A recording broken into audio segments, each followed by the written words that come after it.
It is the first event of Jeju Triton 2025. Day 2 of the 15K 8 max starts in about 20 minutes, and we're in there. There are 71 players left, 379 started, and 63 make the money. We've got about average stack, like right below average stack with 22 bigs. It is a turbo, 1.1 million for first, and I'm feeling incredible. Winning one flip today is the difference between getting there and not. Based on yesterday and day 1 of this event, there are some adjustments I'm going to be making today.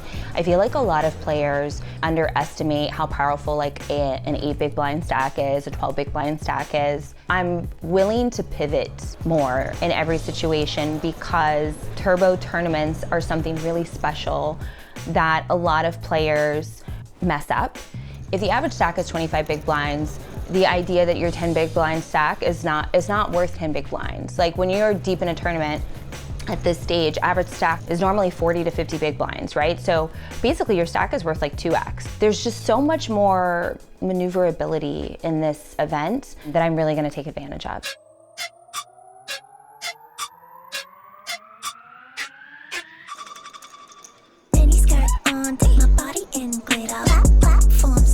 I love these fields because the players think exactly what I think they think of me. And like, they never hide it. I show up with certain hands, they're always shocked. And it's this whole like collective shock at the table.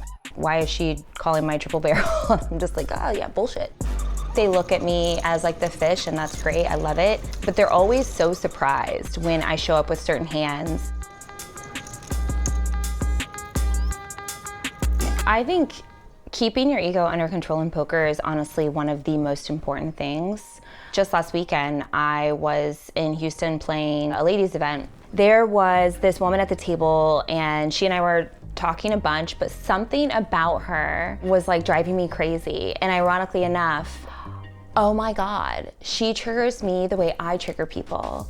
She knew who she was and she was so confident, and then she was talking about manifesting, and I didn't think that she was that good of a poker player. And like here it was like my ego was engaging with my opinion of her play, and the rest of how she was showing up was triggering me. And I was like, oh my God, this is literally what I do. She's doing exactly what I hope to do all the time, which is just completely own myself. She ended up knocking me out, and I was just like, this is so fitting. Like, I was so triggered, and I realized that whenever another player is triggering me like that, that is because I'm leading with my ego. And honestly, that gets you into so much trouble in the poker table, because if you have an edge, if you think you're a better poker player, and then you let your ego get involved, you're removing so much of your edge. And for me, it's just like I'm on the other side of it, right? Where I'm playing against these really good players. And if I feel like they're attacking me, or if I feel like I need to prove myself to them, I'm more liable to make mistakes. I'm more liable to step away from the game that I know I can play and try to play a game where I'm trying to prove myself to them. And honestly, that's a losing game.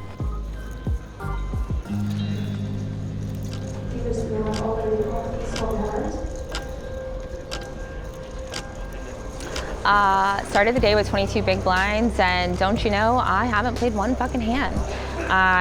Well, okay, that's a lie. I did open one hand and got 3-bet jammed on and had to fold.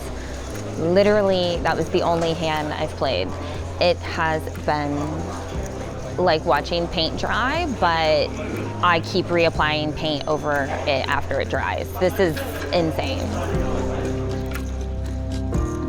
When you phrase something like fair or unfair, you're painting yourself as the victim.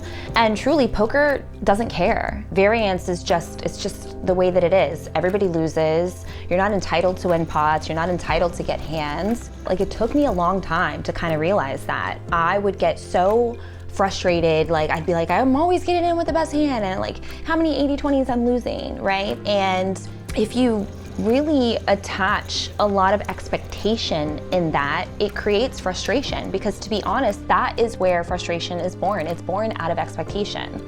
The expectation I have is about what I can do. If I get it in 80-20 and I lose, bro, I'm happy because, no, I'm not happy, let's be clear, I'm not fucking happy.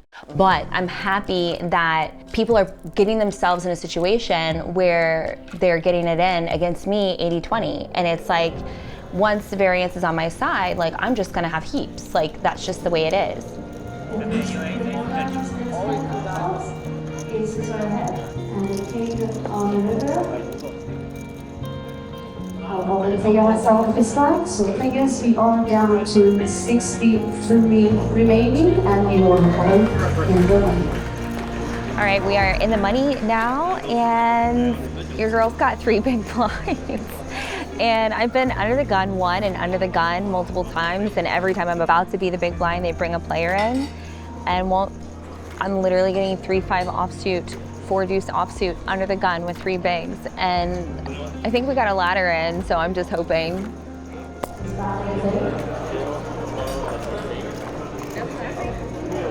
All in on my big blind with 2 big blinds.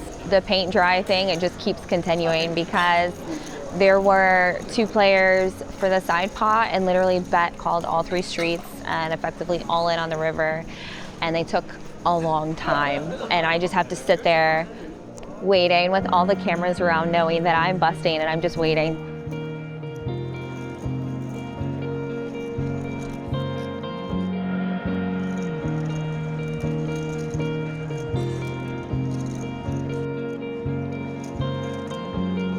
I'm like at the gates of hell, just waiting for my turn to get in. I got in, and I laddered, which is great. So we cashed for 26.5, which is amazing. Americas Cardroom. We're 1 of 1 with cashes, and we're gonna carry this momentum into the next event, so. After busting the 15K, I felt completely at peace. There was literally nothing I could do today. One of the phrases that you hear often in poker from poker players to another when they get like 3rd or 2nd in a tournament is congratulations, which is, it is congrats. This is something to be celebrated. And my condolences, because you didn't win and you didn't get the most money, you know, like, we're in this game to win. At the end of the day, I got a 25K payday, right? Like, that's always great. And I can be completely at peace with the results of today and still want more. Ebony manages to bank $25,000 on her first event, a cash that will soon be overshadowed by her biggest win of the series. Next up is the 25K 8 max, where she'll take her shot at the title of Triton Champion.